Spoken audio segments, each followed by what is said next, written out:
धोने वाली बहू। शादी के पहले से ही विभा को कपड़े धोने का बड़ा शौक था। कभी नल के नीचे तो कभी तालाब के पास। अरे मेरी नीली वाली लुंगी नहीं दिख रही है। विभा की अम्मा, कहाँ रखी है लुंगी? अरे वो तो विभा ने परसों ही धोकर रखी थी आपकी अलमारी में, देखो वहीं होगी। वो ना मैंने आज धो दी, मुझे लगा कि गंदी हो गई होगी। अरे कैसे गंदी हो गई थी? उसे तो मैंने पहना भी नहीं। हे भगवान, इस लड़की के कपड़े धोने की आदत से परेशान हो गया हूँ मैं। जितना तो घर में राशन नहीं आता, उससे कहीं ज्यादा डिटर्जेंट पाउडर का खर्चा है। इसकी शादी करवा दो, शादी। जाए अपने घर में ही करे काम, फिर चाहे घर के कपड़े धोने हो या पूरे गांव के। हाँ ठीक बोल रही हो, देखता हूँ मैं कोई लड़का। वो दिन भी आ जाता है जब विभा को देखने लड़के वाले आ जाते हैं। लड़की मुझे अच्छी लगी। होने वाली सास कहती है, बेटी अगर कुछ पूछना है तो पूछ लो। वैसे तो हमारी लड़की बहुत ही शर्मीली है, जो बोल दो वो मान लेती है, इसे क्या पूछना होगा। अरे कैसी बात कर रही हो माँ, मुझे इन लोगों के घर रहना है, सवाल तो कई है। हाँ हाँ बेटा, पूछ लो ना, क्या पूछना है। आप लोगों के घर कपड़े कौन धोता है? सास का मुंह बन जाता है। देखो, अगर तुम ये कहना चाहती हो कि तुम्हें कपड़े धोने नहीं आते तो सुन लो, कपड़े मैं ही धोती हूँ, लेकिन तुम्हारे आ जाने के बाद मैं रुमाल तक नहीं धोऊंगी। अरे चुप रहना भाग्यवान, बहू बेचारी घर आई नहीं, उसे डराना शुरू कर दिया। वो क्या है ना बिटिया, अभी तक तो ये कल्लू की माँ ही धोती थी, लेकिन अब तुम्हारे पापा तो दहेज में वॉशिंग मशीन देंगे ही। तभी विभा की माँ बोल पड़ती है, सवाल भी पूछा तो क्या। वैसे भाई साहब, मशीन की तो फिर भी कपड़े धोने की कैपेसिटी होती है। मतलब जो बिटिया दे रहे हैं ना विभा, इसे कपड़े धोने का बहुत शौक है। ये आप लोगों के क्या, आस पड़ोस गांव मोहल्ले सबके कपड़े धो दे और उफ तक ना करे। बाहर देखा नहीं आपने कितने कपड़े सूख रहे हैं? सब हमारी बिटिया ने ही तो धोए हैं। बस भी करो ना माँ, शर्म आ रही इतनी तारीफ सुनकर। और तो और एक दाग निकाल कर दिखाओ तो मान जाऊं। हाँ अच्छा, माफ करना बेटा, मैंने गलत समझा। हमें तो रिश्ता बहुत पसंद है। और ऐसे जुड़ जाता है रिश्ता कपड़े धोने का शौक रखने वाली विभा का। उसकी शादी हो जाती है कोयला फैक्ट्री में काम करने वाले कल्लू के साथ। शादी के बाद अचानक विभा चिल्लाती हुई सास के पास आती है। सासू माँ, अरे सासू माँ कहाँ है आप? ये तो धोखा है, धोखा दिया आप लोगों ने मुझे। इसे ससुर के चक्कर के बारे में पता चल गया।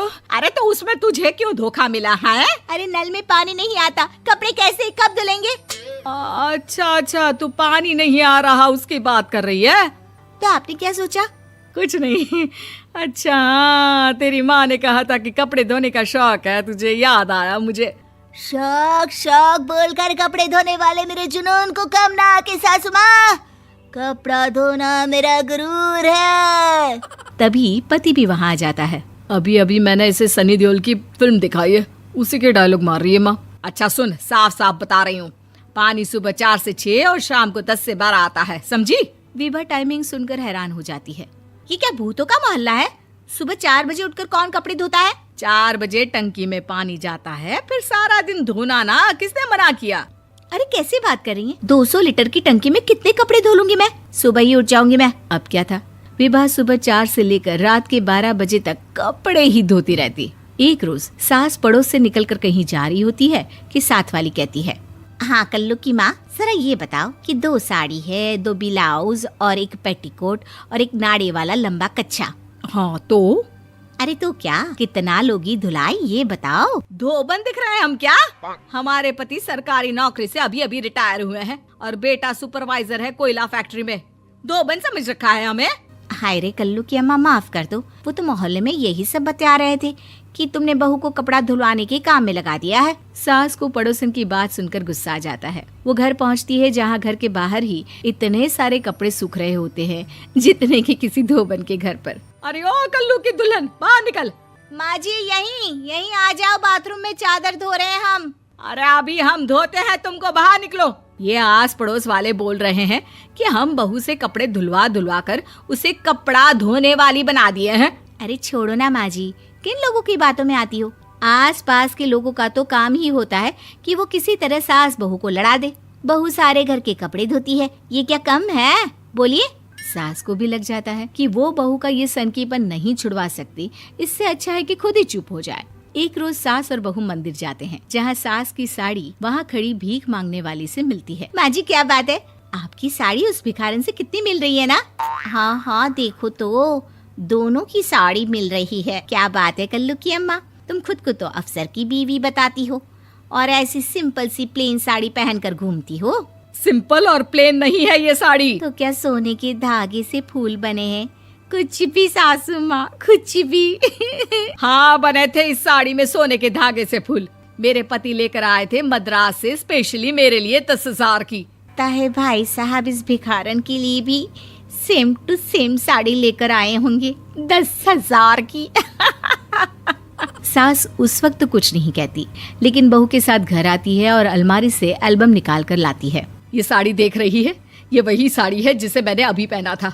इस साड़ी में ये जो चमकदार फूल दिख रहे हैं ना, ये सोने के धागों से काढ़े गए हैं। लेकिन तू लोकल वॉशिंग मशीन ब्रश से घिस घिस कर सारे फूलों को निकाल कर साड़ी प्लेन कर दी।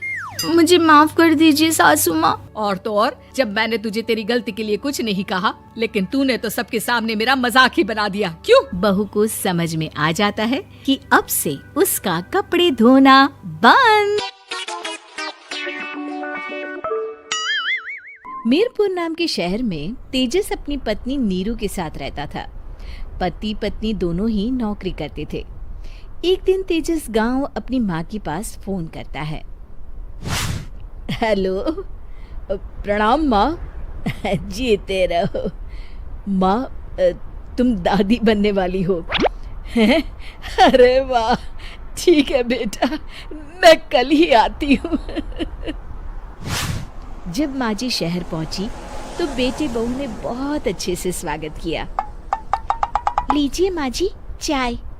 अरे गर्मा गर्म पकोड़े ले आओ माँ के लिए। नीरू रसोई में गई और 2 मिनट में ही पकोड़े ले आई। जी ये लीजिए। बहू जादू से बनाए हैं क्या? अभी तो रसोई में गई थी।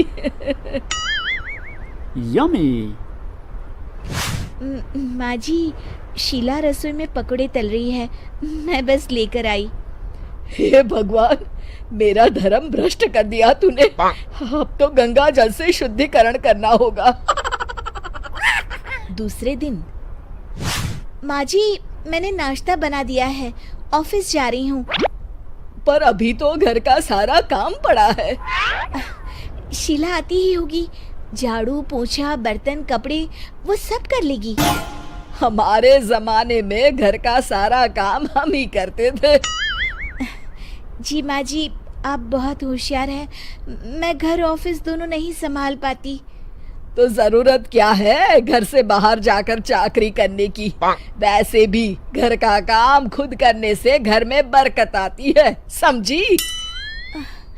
पर माँ जी। पर वर कुछ नहीं, इस महीने की पगार मिले फिर ऑफिस बंद है। हाँ।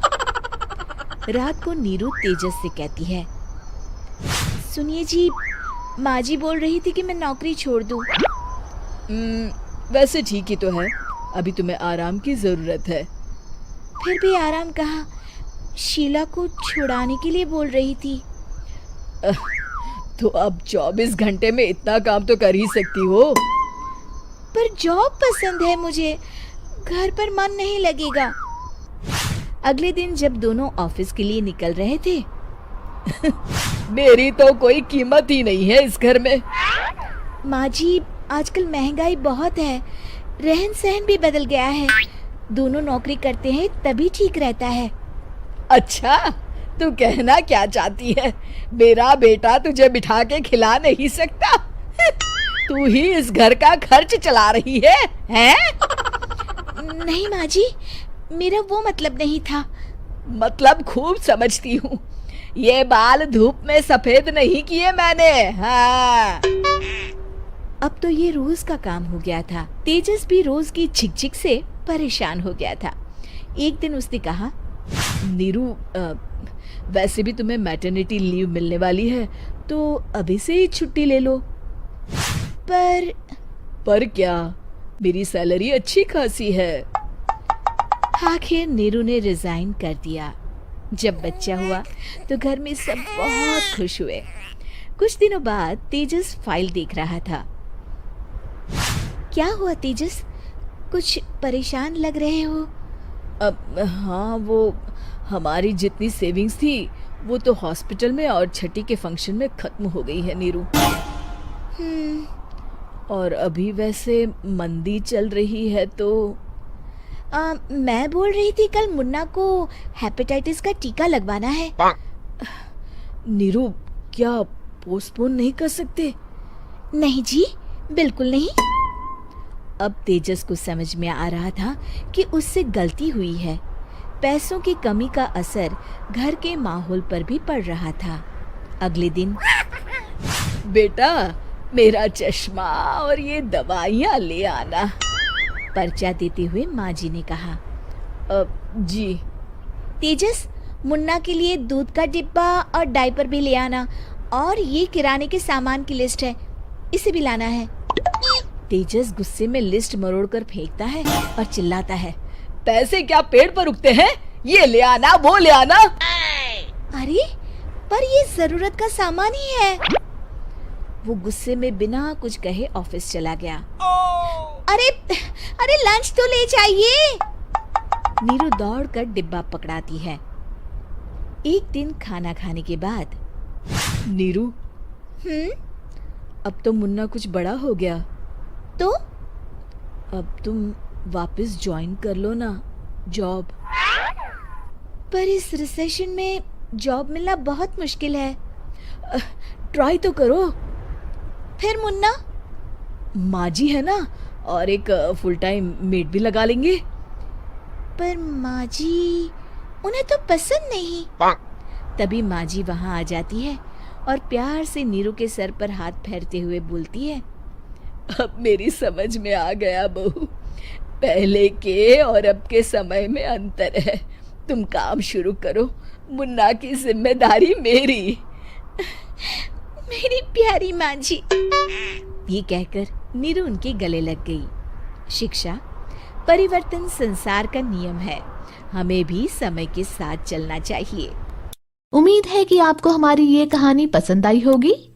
कृपया हमारे चैनल को सब्सक्राइब करें और सभी अपडेट्स के लिए बेल आइकन जरूर क्लिक करें। और हाँ, वीडियो लाइक और शेयर करना मत भूलिएगा। Bye bye.